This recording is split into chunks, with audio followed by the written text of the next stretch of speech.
한국에서는 집 안에 수도 연결이 안 되어 있어서 밖에서 물을 사와서 쓰고 있으며 모두 씻지 못해 악취가 난다는 중국인 여학생이 있습니다.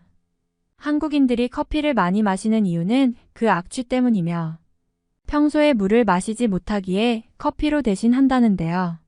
과연 중국인 대학생이 퍼뜨리는 소문이 어떤 것인지 이번 사연 시작합니다. 안녕하세요. 저는 중국에서 대학교를 다니고 있는 첼란이라고 합니다.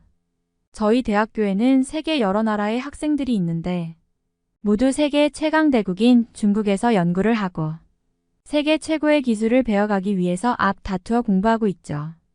제가 전공으로 배우는 전자공학과에도 수많은 인재들이 있고 저처럼 배터리 분야의 연구원을 꿈꾸는 친구들이 많죠. 저의 하나뿐인 오빠는 저의 롤모델인데 저보다 먼저 전기전자를 공부해서 박사학위를 취득했고 현재 중국의 국영 배터리 연구소에서 연구를 하고 있습니다.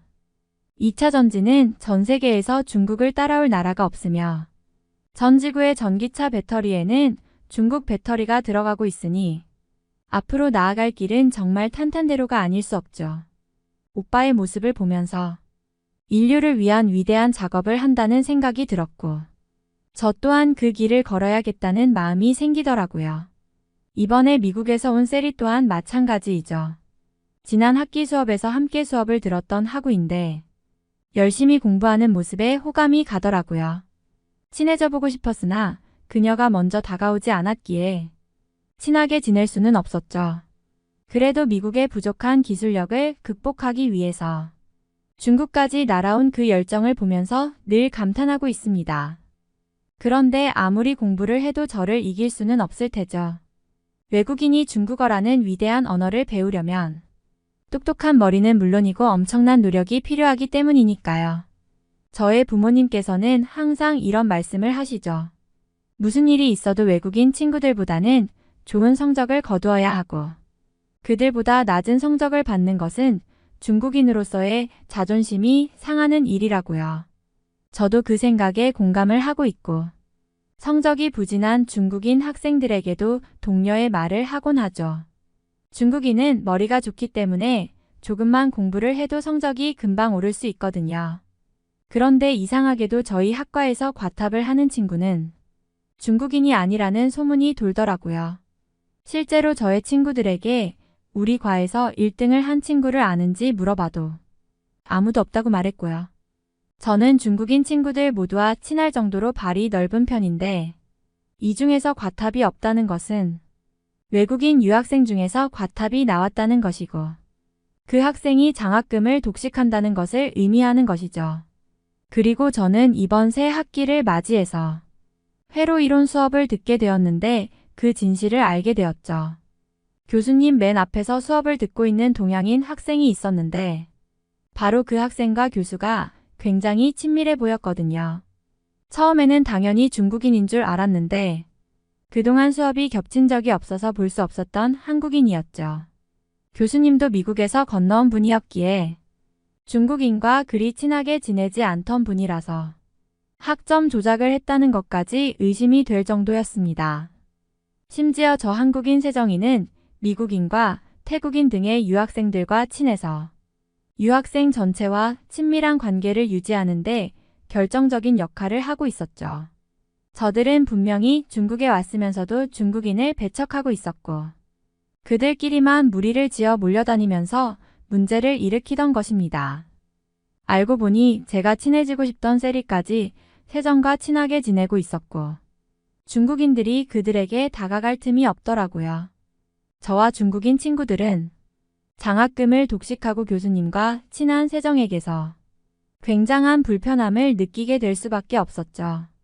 심지어 세정이 먼저 저희에게 다가와서 인사를 해야 옳지만 늘 저희를 본 채 만 채 하면서 쌩하고 지나가 버리니 더욱 괘씸하고 열불이 나더라고요. 그런데 최근 한국에 다녀온 친구에게서부터 굉장히 특이한 사실을 알게 되었는데요. 한국에서는 창바이산을 백두산이라고 부르면서 민족의 영산이라고 부른다는 것이었죠. 그런데 창바이산은 한자로 장백산이라고 하며 중국의 영토에 훨씬 많이 포함된 산이거든요. 예전부터 중화 10대 명산이라고 지정해서 중국 내에서도 유명한 산이죠. 이번에는 유네스코에서 세계지질공원으로 인증했고 중국의 창바이산 세계지질공원이라는 것을 국제적으로 확인했는데도 북한 사람도 아닌 한국 사람들이 굳이 백두산이라고 부르면서 중국인들의 분노를 끓게 하는 것은 말이 안 되는 것이죠. 저와 제 친구들은 이런 이야기를 들으면서 세정에게 더욱 분노를 느끼게 되었고 급기야 저는 수업이 끝난 후에 세정을 카페로 불러서 따로 이야기를 하게 되었는데요. 어차피 중국어를 못 알아들을 세정에게 중국어로 거칠게 말을 했는데 세정은 정말 정확한 중국어를 사용해서 혹시 중국인이 아닐까 의심까지 했었죠. 그러나 세정은 중국어를 잘하는 한국인이라고 밝히면서 저의 이야기에 귀를 기울여 주었죠. 저는 교수님과 일부러 친하게 지내면서 학점을 잘 받으려는 수작은 너무 비겁하니 정정당당하게 공부를 해서 학점을 따라고 했지만 그녀는 교수님을 매수한 적이 없다고 발뺌하면서 공부를 열심히 해서 받은 성과라고 우기더라고요. 이런저런 이야기를 하면서 창바이산 이야기도 꺼내보니 역시 한국인이 맞는지 백두산이라고 박박 우기면서 백두산은 한민족의 영산이며 지금만 잠시 중국의 영토가 된 것일 뿐이라고 주장하더라고요. 그런데 제가 한국에 다녀온 친구에게 들은 바로는 한국에서 마시는 물은 창바이산에서 온 물이며 한국의 물은 더러워서 마실 수가 없다고 했기에 단지 중국의 우수한 물을 마신다는 이유만으로 절대 창바이산을 한국 땅이라 우기지 말라고 말했죠. 그리고 저는 더 이상 할 말이 없어서 나중에 전공에 대해 이야기를 해보자고 말하고 카페를 빠져나왔습니다. 그리고 집에 오는 길에 골똘히 생각을 해보니 이런 결론이 떠오르더라고요. 한국인들은 창바이산 정상에 있는 물이 필요했다는 것을 말이죠. 제가 듣기로 한국인들은 모두 물을 배달시켜서 사용한다고 했고 중국인들처럼 수돗물을 마시는 일은 없다고 하였는데 그렇다면 한국의 건물에는 수돗물이라는 것이 흐르지 않는다는 것이죠. 제 친구들에게도 저의 추론에 대해 말해보니 정말 그럴듯하다고 말하면서 한국에서는 집 안에 물이 없어서 물을 사 먹고 있다는 현실을 정확히 짚어냈다고 하더라고요. 만약 그들이 집에서 중국처럼 물이 나왔다면 굳이 물을 사오거나 배달시키지 않았을 것이니까요. 그들은 전기전자학을 공부하고 전기를 흘려보낼 것을 고민할 시간에 얼른 수도를 놓아서 저들의 불쌍한 삶부터 해결해야 할 것입니다. 중국에서는 저렇게 물을 사 먹을 일이 없으며 콸콸 흐르는 물을 마음껏 마시며 살고 있으니까요. 그런데 어느 날 세리와 세정이는 정말 놀라운 말을 했습니다. 사실 중국의 2차 전지는 저렴한 보급형 배터리이지만 한국의 2차 전지가 고급형 배터리이며 나중에는 한국이 세계적인 배터리 강국이 될 것이 뻔하다는 것을요. 중국에서 공부를 하는 것은 한국과 다른 배터리 기술에 대해 연구를 해보고 싶은 것이었고 중국이라는 나라가 궁금해서 유학을 온 거라는 내용이었죠. 특히 세정이는 중국에 한국의 고대 국가인 고구려의 흔적이 있고 역사에 관심이 많아서 그런 것을 구경할 겸해서 중국 유학을 온 거라고 하던데 말도 안 되는 소리를 늘어두어서 정말 크게 다툴 뻔했죠. 고구려는 중국의 역사 교과서에서 말하고 있듯이 분명히 중국의 역사이고 중국인의 흔적인데도 자꾸 한국 거라고 우겨대니 너무 답답하더라고요. 배터리도 2차 전지 제작 기술과 관련된 특허는 모두 중국에 있고 한국 또한 중국에서 배워야 만들 수 있다고 알고 있는데 제가 알고 있는 것이 전부 틀렸다는 의미잖아요. 도대체 한국은 어떻게 공부하고 배우기에 중국이 원조이고 1등인 것들을 자신이 1등이라고 여기고 있는지 모르겠더라고요. 미국인 세리 또한 중국에서 유학을 하러 온 것을 후회한다고 하며 한국으로 유학을 가고 싶다고 말을 하기에 세정에게 잘못된 정보를 얻은 것이 분명했죠. 세정이는 항상 저런 식으로 중국에게 손해를 입히고 한국 우월주의를 강하게 외치고 있으니 볼수록 얄미웠죠. K-팝을 들으면서 돌아다니는 유학생들을 보아도 한국에 대한 부정적인 마음이 생겼으니까요.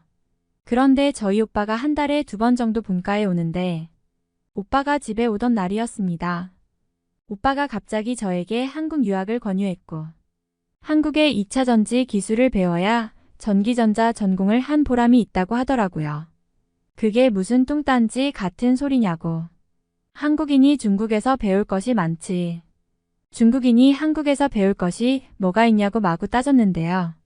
중국 기술은 장기적으로 볼 때에 무척 비효율적이고 한국 기술이 주류가 될 것 같다면서 저라도 얼른 한국 기술을 통해서 롱런하라고 하더라고요.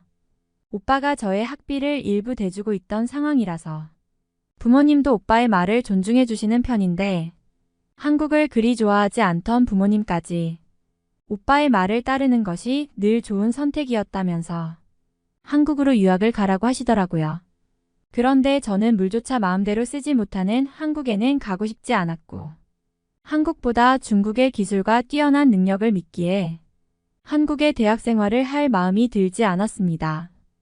그런데 오빠가 어느새인가 저를 유학원에 등록했고 한국 유학 준비를 철저히 하면서 저는 한국으로 건너가게 되었죠. 그리고 한국에서 정말 놀라운 광경들을 목격하게 되었는데요.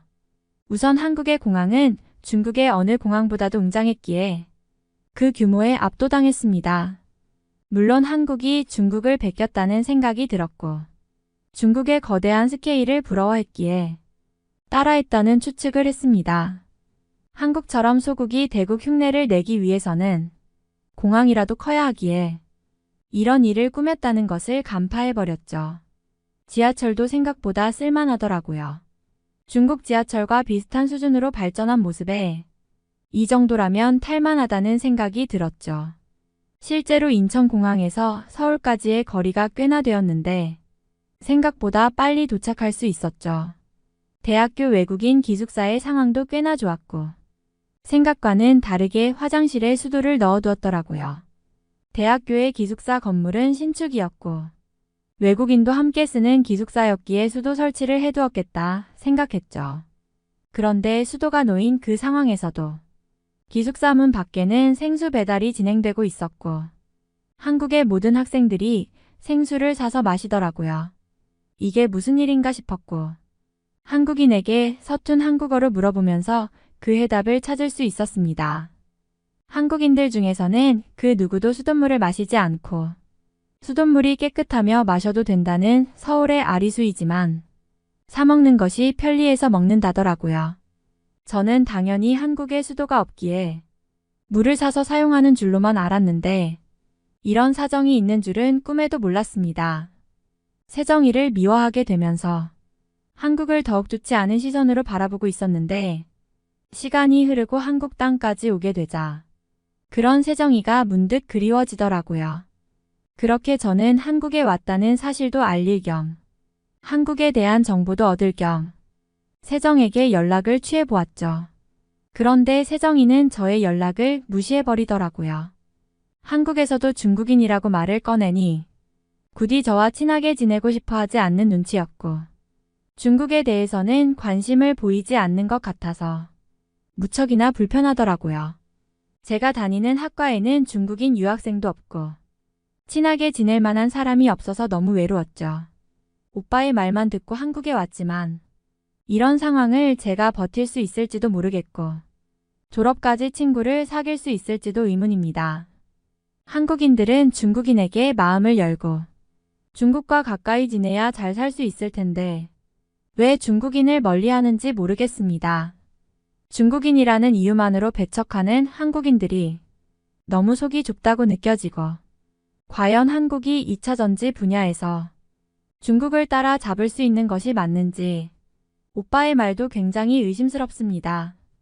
한국어 또한 배우기 힘든데 어서 하루빨리 세계 공용어를 중국어로 바꾸어야 할 것이죠. 어차피 중국은 세계 1위의 자리를 계속 지킬 것이고 오빠의 말은 말도 안 되는 내용이니까요. 이번 사연은 여기서 마무리하도록 하겠습니다. 끝까지 시청해주셔서 감사드립니다. 좋아요와 구독은 영상 제작에 큰 힘이 됩니다.